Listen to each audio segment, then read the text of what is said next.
معلش انا اصريت لازم نكمل الفيديو اتقطع مننا، ف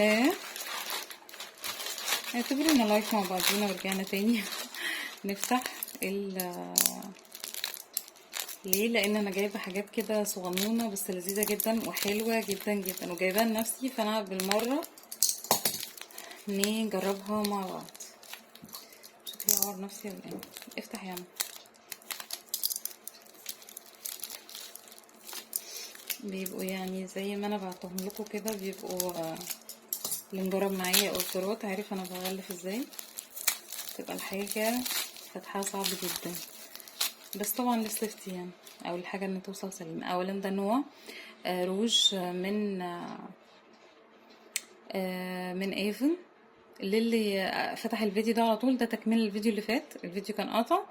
بوريلكم حاجات انا جايباها لنفسي ويا رب تكون عجباكم ان شاء الله. بيوتي ليب ستايلر، ده درجة روز كريمي. نجرب. متاح يا بنات الشهر ده على فكرة. اوكي، ده الدرجة. نشوف. واو، شايفين الدرجة؟ خطيرة، بطيخي، حلوة جدا جدا جدا جدا للصيف والخروجات والحاجات المترقعة، ومش اوفر خالص خالص خالص. طيب شوفوا اللي بعده. انا قلت بقى بدل احنا كده كده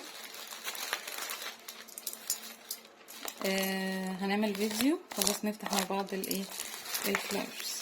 اوكي بسم الله. ده ايه بقى؟ ده كريم انا جايباه،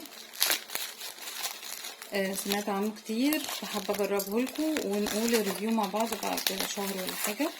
شوفوا التانية. ده كريم ايه يا بنات؟ ده كريم انيو بالبرو فيتامين دي هايدريشن. ده كريم هايدريشن عادي صبح بالليل، حلو جدا جدا. سمعت عنه كلام خطير فهنجربه ونشوف. اللي محتاج برضو هو متاح دلوقتي. عينات برضو معانا فراوي سبلنديورا من الحاجات الحلوه قوي، ولاف يو كونكتد تاني. وكده النهارده يكون الفيديو خلص، الجزء الثاني كمان خلص.